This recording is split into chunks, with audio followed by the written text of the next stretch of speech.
Hello everyone. Hope सब अच्छे होंगे। यहाँ पे हम +1 2 और साथ में एचपी टीजीटी की तैयारी कर रहे हैं। जो भी कॉम्पिटिटिव एग्जाम्स होते हैं उनमें आपका +1 2 का सिलेबस मैथमेटिक्स का काफ़ी मायने रखता है, तो हम उन सब चीज़ों को यहाँ पे कंटिन्यू कर रहे हैं। तो आज हम पहुंचे हैं हमारे फंक्शंस के ऊपर, जो हमें क्लास +2 में से हमें सीखने को मिलता है। बाकी जो भी वीडियोस हैं, सेट्स हैं, इनका सब बेसिक चीज़ें हम क्लियर कर चुके हैं, तो आप वो प्लेलिस्ट में जाके चेकआउट कर सकते हैं। लिंक्स आपको अवेलेबल होंगे डिस्क्रिप्शन में। तो वीडियो स्टार्ट करते हैं। अब तक हमने रिलेशंस के बारे में पढ़ा, उनके जो टाइप्स थे वो चीज़ें हमने सीख ली। होप आपको वो समझ आ गई होंगी। आज का हमारा टॉपिक होगा फंक्शंस के ऊपर। तो फंक्शंस किस टाइप के होते हैं, कितने टाइप के होते हैं, किस हिसाब से हम उनको डिफाइन करते हैं, वो सारी चीज़ें हम इसमें देखेंगे। फर्स्ट ऑफ ऑल, जब भी हम फंक्शंस की बात करते हैं तो हमारे माइंड में हमने पहले भी मैंने आपको बताया था, जहाँ पे एक मैजिक बॉक्स होता है। ठीक है, एक बॉक्स है, एक मशीन रख लो, उसमें जो हम इनपुट डाल रहे हैं वो प्रोसेस होके कुछ हमें आउटपुट दे रही है। अब वो डिपेंड करता है कि हम उस मशीन को क्या वर्क दे रहे हैं, क्या काम दे रहे हैं, कि वो वैल्यू को डबल करे, ट्रिपल करे, या फिर उसका क्यूब बनाए, कुछ भी करे, वो फंक्शन आपका होता है। मैजिक बॉक्स के बारे में मैंने आपको पूरा डिटेल में समझाया था, फंक्शंस होते क्या हैं, तो वो सब चीजें क्रिस्टल क्लियर होंगी आपकी। नाउ, अब इसके कुछ 3 टाइप्स के फंक्शंस होते हैं। One one functions, onto functions, one one and onto functions. जो वन वन फंक्शंस हैं उनको हम इंजेक्टिव भी बोलते हैं, ऑन टू फंक्शंस हैं उनको हम सब्जेक्टिव भी बोलते हैं, और जो दोनों होते हैं फंक्शंस उनको हम बाइजेक्टिव बोलते हैं। तो ये तो उनके नेम से हो गया। अब हम इनकी डेफिनेशंस चेक कर लेते हैं। तो जब भी हम फंक्शंस की बात करते हैं तो हमारे माइंड में एरो डायग्राम जो है वो होनी चाहिए, कि हमारी एरो डायग्राम में क्या होता है, जो हमारी इनपुट होती है, जैसे यहाँ पे x1 के नाम से मैंने डिनोट की हुई है, तो जो हमारी इनपुट होती है उसका एक इमेज होती है, सामने आउटपुट होती है। तो बेसिकली हम मैथमेटिकली लैंग्वेज में बोले हैं तो ये जो आपके एलिमेंट होते हैं, x1 जो मैंने बनाया हुआ है, ये आपके एलिमेंट्स होते हैं। जो x2 है वो इसकी इमेजेस होती हैं। इनपुट आउटपुट इसलिए बोलते हैं क्योंकि हम अपने लिए, कि हमें समझने के लिए आसानी हो कि ये इनपुट्स हैं और हमारे पास आउटपुट ये आ रही हैं। ठीक है, तो कुछ इस टाइप के हमें, जब भी हम फंक्शंस की बात करते हैं तो हमारे माइंड में एरो डायग्राम जो है वो होनी चाहिए। ठीक है, तो बात करते हैं वन वन और इंजेक्टिव फंक्शंस की। तो वन वन फंक्शंस, इनके नाम से ही हमें क्लियर हो रहा है कि वन वन फंक्शंस क्या होंगे, जिनकी एक पर्टिकुलर इमेज होगी। हर एक एलिमेंट की एक पर्टिकुलर इमेज होगी। जैसे अकॉर्डिंग टू डेफिनेशन आप पढ़ लीजिए, a function F x to y is defined to be one one or injective if the images of the distinct element of x under f are distinct। तो जो भी आप function यहाँ पे imply करोगे, तो उनकी जो इमेजेस आनी चाहिए वो डिस्टिंक्ट आनी चाहिए। ठीक है, मतलब डिफरेंट डिफरेंट आनी चाहिए। फॉर एग्जाम्पल, अगर हम डेली लाइफ से कनेक्ट करें, आपको याद करने के लिए, आप कैसे याद करोगे कि वन वन फंक्शन जी इंजेक्टिव होते हैं। अब इंजेक्टिव के नाम से आपको इंजेक्शन याद आ रहा है। ठीक है, तो इंजेक्शन की जो सुई होती है, निडल होती है, जब आप इंजेक्शन लगता है आपको, तो वो एक ही जगह छेद करती है, वो 5 जगह तो आपको छेद नहीं कर पाएगी ना एक ही टाइम में। तो उस हिसाब से आप याद कर पाएंगे कि 1 to 1 कनेक्ट। ठीक है, वन वन कौन से होते हैं, इंजेक्टिव। क्लियर। और आगे के स्टेटमेंट है, ये तो हो गई कि उसकी डिस्टिंक्ट होती है, लेकिन मैथमेटिकली फॉर्म अगर हमें प्रूफ करने को आ जाए तो हम कैसे प्रूफ करेंगे। For that is, for every x1 x2 that belongs to x1, fx1 is equal to fx2, then which implies x1 is equal to x2, otherwise many one function। अब इस लाइन का मतलब क्या हुआ, देखने में कॉम्प्लिकेटेड है पर हम समझ लेंगे तो हमारे लिए इजी हो जाएगा। देखो, अगर कोई भी एलिमेंट यहाँ पे x1 x2, यहाँ तो मैंने 3 4 5 6 7 लिखा हुआ है, लेकिन कोई भी हम रैंडमली जनरली बात कर रहे हैं, तो x1 x2 अगर कोई एलिमेंट है जो x1 को बिलोंग कर रहा है और वो ये वाली कंडीशन को सेटिस्फाई कर रहा है, that is f of x1 is equal to f of x2, तो हमारे जो उसके कॉरस्पॉन्डिंग एलिमेंट्स होंगे वो x1 और x2 भी इक्वल होंगे। अगर ऐसा नहीं होगा तो मैनी वन फंक्शंस होंगे। ठीक है, उनके बारे में हम नेक्स्ट स्लाइड पे देखते हैं। ये हम यूज कब करेंगे, जब हमारे पास प्रूफ करने को आएगा, कोई हमारे पास फंक्शन दिया होगा और हमसे पूछा होगा कि ये वन वन फंक्शन है ये नहीं है, तो आपने ये स्टेटमेंट हम यूज करके पता करेंगे। ठीक है, जब हम क्वेश्चंस करेंगे तब आपको ये चीज क्लियर हो जाएगी। तो अभी मैंने बात की कि जो वन वन फंक्शंस नहीं होते वो मैनी वन फंक्शंस भी होते हैं। अब सिंपल है, आपको देखो डेफिनेशन से ही पता चल रहा है, इसके नाम से ही पता चल रहा है कि function that is not one one और many one function. Many one से भी हमें काफी चीजें क्लियर हो रही है, यानी कि अगर हम यहाँ पे इस एरो डायग्राम में चेक कर रहे हैं, मान लो एक की जो इमेज है वो ए है, 2 की जो इमेज है वो भी ए है, 3 की इमेज सी है और 4 की इमेज डी है। ठीक है, कुछ इस टाइप से है। तो यहाँ पे आप देखो तो आपके दो जो इनपुट्स थी या एलिमेंट्स थे उनकी जो इमेजेस आ रही हैं वो सेम आ रही हैं, यानी कि मैनी मतलब 1 से ज्यादा हो गए, उनकी इमेज 1 आ गई। ठीक है, और इसमें एक चीज याद करने वाली ये है कि ये वाले फंक्शन जो होंगे वो इंजेक्टिव नहीं होंगे। लास्ट डेफिनेशन में आपने लिखा होगा, मैंने लिखा था otherwise many one functions, but ये वाले फंक्शन नॉट इंजेक्टिव। ठीक है, यहाँ पे क्लियर रहना है, वन वन फंक्शन जो होंगे वही इंजेक्टिव होंगे और मैनी वन फंक्शन जो होंगे वो इंजेक्टिव नहीं होंगे। ठीक है, तो ये सिंपल सी थी, ये आपको नाम से ही पता चल गई। नेक्स्ट हम चलते हैं ऑन टू फंक्शंस के ऊपर और सब्जेक्टिव फंक्शंस के ऊपर। यहाँ पे डेफिनेशन लिखी हुई है ऑन टू फंक्शंस की, जिसको हम सब्जेक्टिव फंक्शंस भी बोलते हैं। अभी तक आपने जो फंक्शन पढ़ा वन वन और मैनी वन, वहां भी हमारा मेन फोकस था जो एलिमेंट थे हमारे, यानी कि जो हमारी इनपुट थी उसके ऊपर, कि हमारी इनपुट में 1 to 1 कनेक्टेड है, मैनी वन कनेक्टेड है, किस हिसाब से वो कनेक्टेड है। लेकिन जब हम ऑन टू की बात करते हैं तो यहाँ पे आउटपुट पे हमारा मेन फोकस होता है। आउटपुट पे कैसे फोकस होता है, क्योंकि हमने देखना होता है, जैसे यहाँ पे आपके पास एरो डायग्राम है, तो ये वाली आउटपुट जो है बाई वाली, यहाँ पे आपके हर एक एलिमेंट जो है वो इसकी एक प्री इमेज होनी चाहिए, यानी कि वो हर मैप्ड होने चाहिए इनके एलिमेंट के साथ। ठीक है, हमें ये फर्क नहीं पड़ता कि फंक्शन वन वन वन है या मैनी वन है, वो फर्क नहीं पड़ेगा। हमारा मेन फोकस होगा हमारी आउटपुट के ऊपर, कि उसमें कोई भी ऐसा एलिमेंट नहीं बचना चाहिए जो आपके एलिमेंट के साथ कनेक्टेड ना हो या फिर इनपुट के साथ कनेक्टेड ना हो। तो मैथमेटिकली भी इस चीज को पढ़ लेते हैं, क्या लिखा हुआ है, if every element of y is the image of some element of x। हर एक एलिमेंट जो होना चाहिए वो इमेज होना चाहिए। ठीक है, ऐसा कोई भी एलिमेंट नहीं बचना चाहिए, जो मैं आपको डिटेल में समझा चुकी हूँ अंडर f, जो भी हम फंक्शन डिफाइन कर रहे हैं, या that is every y belongs to y, there exists an element x in such that, यहाँ पे भी आपको प्रूफ करने के लिए होगा, जैसे अगर पहले वाला आपका था कि हमें पूछा जाए कि वो वन वन है, तो हमें क्या चीज प्रूफ करनी थी, f of x1 is equal to f of x2 if then x1 is equal to x2।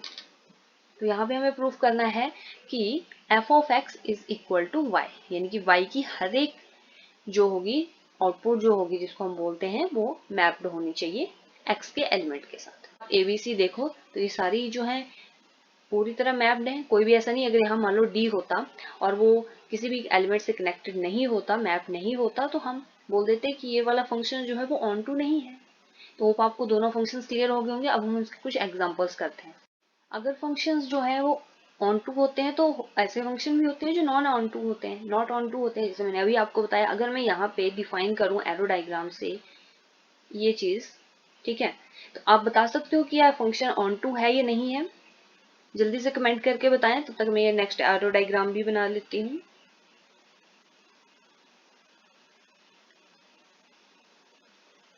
तो हमारा ये आंसर क्या होगा, ये वाला फंक्शन आपका ऑन टू नहीं है, बिकॉज यहाँ पे अगर हम आउटपुट सेक्शन चेक करें तो ये वाला जो एलिमेंट है आई, वो किसी भी उनकी कोई भी प्री इमेज नहीं है, या फिर वो किसी भी एलिमेंट जो इनपुट है उससे मैप नहीं है, that means this one is not on to.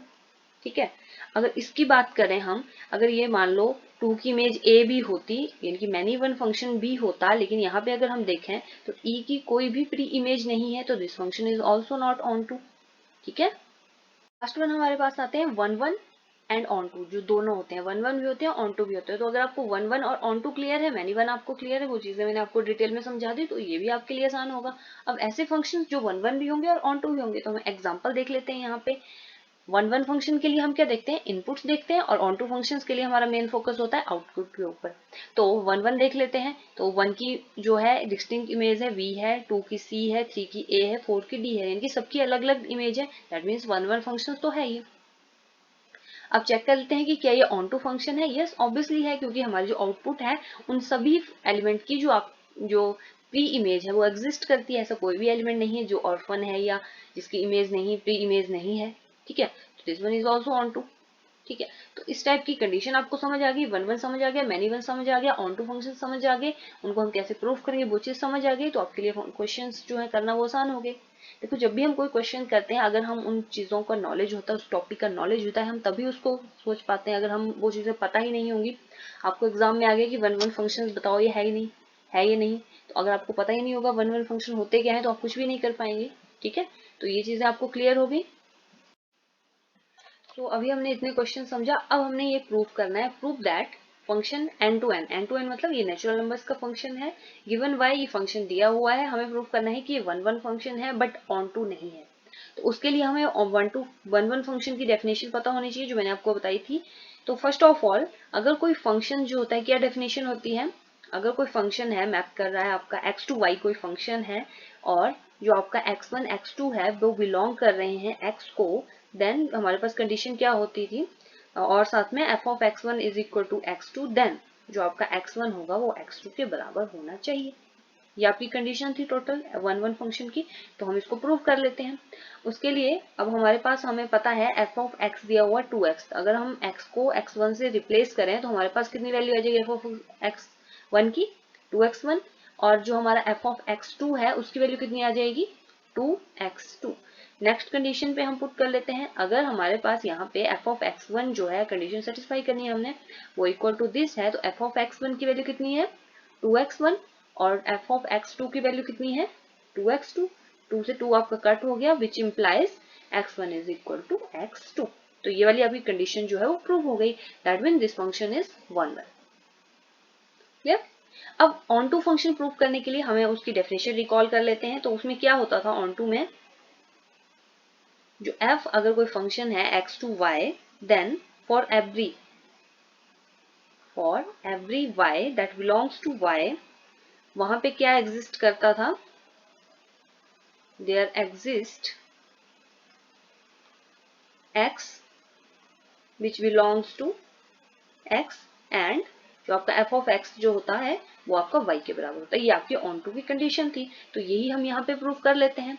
तो f of x is equal to y, और f ऑफ x की वैल्यू यहाँ पे दी हुई है, that is 2x is equal to y, तो x की वैल्यू कितनी आएगी, y बाय 2, यानी कि जो भी हम x और y की वैल्यू लेंगे उनके बीच में ये रिलेशन होगा। ठीक है। और यहाँ पे हमें एक चीज और डिफाइन करके दी हुई है कि जो हमारा फंक्शन है वो कहाँ से कहाँ है, नेचुरल नंबर के ऊपर मैप कर रहा है। नेचुरल नंबर है, उसकी इनपुट और आउटपुट भी आपकी नेचुरल नंबर ही आ गई, एलिमेंट्स एंड उनके इमेजेस। ठीक है। तो अगर मैं x की वैल्यू 1 रखती हूँ, ठीक है, तो y की वैल्यू कितनी आ जाएगी, x की वैल्यू अगर मैं 1 रखूँ, y की वैल्यू आ जाएगी 2। तो दैट मीन्स ये वाला तो आपका है, लेकिन कुछ और एग्जांपल लेके देखते हैं। जैसे अगर मान लो मैं y की वैल्यू 1 रखती हूँ, ठीक है, if y is equal to 1, then x की वैल्यू कितनी आ जाएगी आपके पास, 1/2 आ जाएगी। लेकिन ये चीज तो पॉसिबल नहीं है, क्योंकि जो हमें नंबर दिया हुआ है वो आपका क्या है, n टू n है, नेचुरल नंबर का मैपिंग है, तो ये वाला जो आपका ऑन टू नहीं होगा। तो होप आपको ये क्लियर हो गया होगा। नेक्स्ट एग्जाम्पल करते हैं। तो नेक्स्ट एग्जाम्पल लेते हैं। अभी आपने कंडीशन देख ली, इंजेक्टिव और सब्जेक्टिव। इंजेक्टिव मतलब 1-to-1 फंक्शंस, और सब्जेक्टिव मतलब ऑन टू फंक्शंस। ठीक है, तो यही हम यहाँ पे अप्लाई करते हैं। तो first of all 1-to-1 check करने के लिए हमें क्या करना होता है, f ऑफ x1 वो हमारे पास कितना हो जाएगा, x को हम रिप्लेस कर देंगे x1 से, x1 square, f of x2 कितना हो जाएगा हमारे पास, x2 स्क्वायर। ठीक है। अब हमें चेकआउट करना है f of x1 is equal to f of x2, अगर ये दोनों बराबर होते हैं that means x1 square is equal to x2 square, तो हमारे पास x1 जो है वो भी x2 के बराबर होगा, क्योंकि हम यहाँ पे डील कर रहे हैं नेचुरल नंबर के साथ। अगर आप चेक करें तो यहाँ पे नेचुरल नंबर्स हैं, तो नेचुरल नंबर अगर मैं यहाँ पे 1 लूंगी, 1 का स्क्वायर जो होगा वो भी 1 आएगा, और यहाँ पे भी 1 लूंगी तो 1 का स्क्वायर 1 आएगा। ठीक है, इनकी दोनों का स्क्वायर बराबर है, दोनों f ऑफ x1 जो है वो f ऑफ x2 के बराबर है। अगर हम यहाँ पे वैल्यूज डालेंगे, 4 डालेंगे, तब भी सेम आएगी वैल्यूज, यानी कि ये तो हमारा 1-1 तो फंक्शन है ये। ठीक है, यानी कि हमारा इंजेक्टिव तो है। अब चेक कर लेते हैं सर्जेक्टिविटी, यानी कि ऑन टू फंक्शंस। तो ऑन टू फंक्शन के केस में हमारे पास क्या कंडीशन होती है, ये वाली है ना। तो एफ ऑफ एक्स हमारे पास दिया हुआ x square which is equal to y, और एक्स की वैल्यू हमारे पास आ जाएगी स्क्वायर रूट ऑफ वाई। अब देखते हैं कि अगर मैं y की वैल्यू 2 लेती हूँ, तो x की वैल्यू आ गई √2। तो क्या √2 आपका नेचुरल नंबर को बिलोंग करता है या नहीं करता है, no, this doesn't belong to natural numbers, that means ये वाला फंक्शन जो है वो आपका ऑन टू नहीं होगा। अब आप सोचें कि √2 वैल्यू आ नहीं सकती, नहीं आ सकती, और साथ में जो भी अगर मान लो यहाँ पे हमें y की वैल्यू 2 भी ले रही हूँ तो हमारी आउटपुट तो आ रही है, लेकिन इसकी इनपुट कोई भी नहीं होगी। ठीक है, और इसकी इनपुट हमारे पास क्या, x की वैल्यू जो आ रही है √2 आ रही है, और वो हमारी नेचुरल नंबर में बिलोंग नहीं करती, that means this is not onto. ठीक है, अब मैं जस्ट ये वाली कंडीशन चेंज करके यहाँ पे लिख दूं z to z, that means integer वाले फंक्शन हो गए, तो क्या इसमें कोई चेंज आएगा, आएगा या नहीं आएगा, ऑब्वियसली इसमें चेंज आएगा। अगर आप यहाँ पे सोचो तो यहाँ पे अभी हमारे पास था कि x1 स्क्वायर जो है x2 स्क्वायर के बराबर आ गया, तो हमने बोल दिया कि x1 x2 के बराबर होगा, हम डील कर रहे हैं नेचुरल नंबर के साथ। लेकिन जहाँ इंटीजर्स की बात आती है, अगर मैं यहाँ पे लिख दूं -1 का square is equal to 1 square, तो ऑब्वियसली दोनों का स्क्वायर तो 1 ही आएगा, 1 इक्वल टू 1, ये वाली कंडीशन तो सेटिस्फाई हो रही है। लेकिन हम ये नहीं बोल सकते कि यहाँ से x1 जो है वो x2 के बराबर होगा, क्योंकि x1 की वैल्यू हमने -1 ली थी और x2 की वैल्यू हमने 1 ली थी। दैट मीन्स x1 और x2 बराबर हो, ये जरूरी नहीं है in case of integer. That means in case of integer this is not 1 function. अब इन केस ऑफ इंटीजर्स क्या ये ऑन टू फंक्शन है? ये नहीं है, तो आपके पास ये वैल्यू आई थी, है ना। अब यहाँ पे जो y की वैल्यू है, अगर हम यहाँ पे ले लें y की वैल्यू -1 भी हो सकती है, -2 भी हो सकती है, क्योंकि इंटीजर्स हैं तो ऑब्वियसली नेगेटिव नंबर्स भी यहाँ पे होंगे। तो x की वैल्यू जो आएगी वो आएगी -1 अंडर रूट, y की वैल्यू आ जाएगी -2। क्या ये नेचुरल नंबर क्या ये इंटीजर्स को बिलोंग करते हैं? नहीं करते हैं, इंटीजर्स में ये वैल्यूज आती ही नहीं है। That means this function is not onto. Clear? इन 1 onto, not onto, surjective, injective, इन सब में कंफ्यूजन कोई, अगर कोई कंफ्यूजन होगी, कोई डाउट होगा, आप सोशल मीडिया हैंडल भी कनेक्ट कर सकते हैं या कमेंट करके अपने बता सकते हैं, फिर हम उसको आपका सॉल्यूशन बता देंगे। ठीक है, अब नेक्स्ट क्वेश्चन कर लेते हैं ताकि आपको और भी ज्यादा क्लियर हो जाए। यहाँ पे दो सेट दिए हुए हैं, ए एंड बी। यहाँ पे आप फंक्शन डिफाइन किया है और आपसे पूछा है कि क्या ये 1 1 फंक्शन है। ठीक है, तो आपने क्या करना है, आपको first of all arrow diagram बनानी है। तो एरो डायग्राम के थ्रू हम इजिली बता पाते हैं। ठीक है, तो यहाँ पे आ जाएगा आपके पास, पहले तो हम ए की जो एलिमेंट्स हैं वो सारे लिख देंगे 1 2 3, फिर हम बी के लिख देंगे 4 5 6 7। तो यहाँ पे अगर हम देखें तो 1 जो है वो कनेक्टेड है 4 से, 2 कनेक्टेड है 5 से और 3 कनेक्टेड है आपका 6 से। ठीक है, तो अगर हम इनको देखें तो हमारे पास जो है हर एक एलिमेंट का जो एक डिस्टिंक्ट इमेज है, that means this one is your 1 1 function. ठीक है,